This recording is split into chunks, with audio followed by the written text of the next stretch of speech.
Welcome. In this video, I'm going to be taking a look at this electric heated blanket. So this was provided to me by the distributor, but they're not compensating me for this video and they're not reviewing it before I post it. If you find this video helpful and you want to purchase one of these, I'll put a link to it in the description on Amazon. And if you use that link, it helps me out a little bit and doesn't cost you anything extra. So here it says soft microfiber, intelligent temperature control, protection against overheating, machine washable. On the back, we have some warnings. You want to read through those and follow those.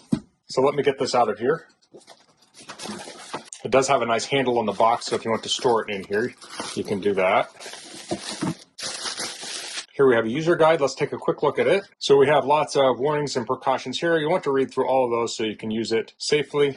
And again, on the other side, so here are the instructions. So here's a product diagram. We have a timer button. We have a temp down and temp up button, on-off button, and digital display. So to turn on, you press the on-off button. The timer is set automatically to 3 hours. And then we have our temp up, 10 down. It looks like there's 9 different settings. And then we have the timer button. It goes 3, 4, 5, 6, 7, 8, 9, 10, and then 1, 2. So it looks like you can do between 1 and 10 hours. It says if the time is set greater than 3 hours, the 5, 6, 7, 8, 9 gear will automatically switch to the 4th. So if you have it on heat setting 5, 6, 7, 8, 9, after 4 hours, it will switch to 4 after 3 hours of operation. So here are the specs. Looks like the top power is 120 watts. Has a connector to connect it to the blanket, and we have some troubleshooting. Let's pull this out. So this is very plush, feels like a polar fleece, and then inside we have that kind of, I don't know, you often see it called like Sherpa lining. So here it looks like we have a connector, and I feel a cord in here. Pull that out. Okay, there's our controller. Let me measure the cord length here. So the cord length's a little under 9 feet. It's about 6 foot from the wall to the controller. There's a piece of plastic over the screen. I'll pull that off. Then this will connect in here. There's a little divot here. So I'll press that in. Then we can lift up on this to pull it back out. So I'll unfold this a little bit and then I'll plug it in. Now you don't want to run it while it's all folded up. I'm just going to run it for a short amount of time for my demonstration, but in actual usage you would want to open it up so it doesn't overheat, I'm guessing. So I'll plug this into power, and while it's not turned on, it's drawing 0 watts, so it has 0 standby power. We'll hit on off. Now it is heating. Now this is backlit. Let me turn off my lights so we can see the backlight. Now that backlight was kind of hard to see with the bright light on, but really if this was in a bedroom situation at night, you really don't want a bright light shining from this, and that light does turn off. So I can press up or down, so that's full heat, and this is the lowest setting. And then the bottom is our timer. So that's super easy to use. I like that. There are nice clicks out of these buttons too. Then I can press on off to turn it on or off. And you can see when I turn it on, we're at 3 hours. So yeah, it's hard to get this screen to show up on camera with my light.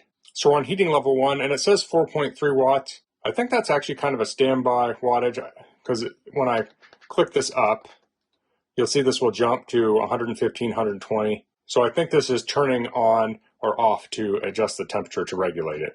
That's what it appears to be doing. So if I turned up to H, now it's running at about 107 watts. So I'll turn this off for a second. I'm going to open up this a little bit more. I'm going to get out my thermal camera and we'll take a look at where the wires are in this. Okay, so we can see the heating coils. I'll turn this on. I'll turn it up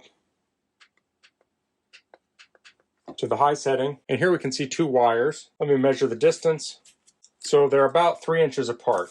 Okay, so I've been letting it heat up for a couple minutes, and you can see the heating coils are around 100 degrees Fahrenheit. So those will likely get a little bit hotter as time goes on, but this has a nice density of the coils. So I don't know how well this is going to come through, but you can see the stitching here, and there's narrow stitching and there's wide stitching, and the heating element is within these narrow sections there. Now on the edge, we have about 9 inches with no heating coils. So this does not heat all the way to the edge. But I think that's actually a nice benefit. When you put a blanket on, these are often hanging down to the sides. They could have put these heating coils all the way out to the edge, but you're typically not using this area because it's just sealing in air and sealing in the side of the blanket. So it's nice that they concentrated the heating coils in the middle of the blanket. This is the widthwise. Now lengthwise, it's just a few inches from the edge, about that far.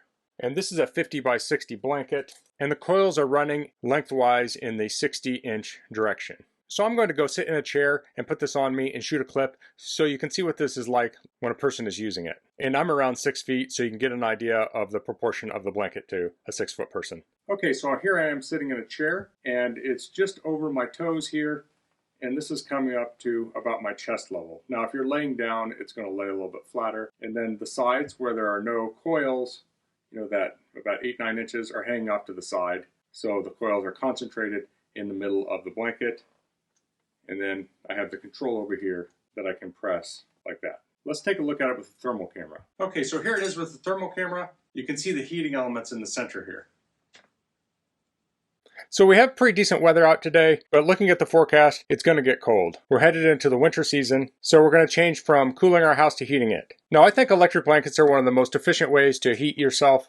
We certainly use a furnace to heat our house, but if you're in an area and it's a little bit cold, you could turn the heater up for the whole house and heat the entire house, or you could use an electric blanket like this and just heat yourself. And at around 100-120 watts, this is just a fraction of electricity to run something like a space heater. A typical space heater might be 1500 watts on high. It might be half that on low, which might be, 750 watts. And this is just a fraction of that. And certainly space heaters have their place, but maybe you're cozied up reading a book, you want to heat up your bed for the night, you're watching TV, and you want to have a little bit of warmth on you. This is a great option. I really like the controls on this, super easy to use. You just have on, temp up, temp down, and timer. It has that backlight so you can see it in the dark, but then it goes out, so if you're using this in a bedroom, you don't have that light shining on you. And then finally, this is very comfortable. You have that polar fleece on the outside and that Sherpa on the inside, so it feels really good on the skin. So that's all I'm going to cover in this video. If you have any questions, please leave them in the comments. If you like this video, please click like. If you haven't subscribed to my channel, I'd appreciate if you could do that. And thanks for watching. Until next time, goodbye.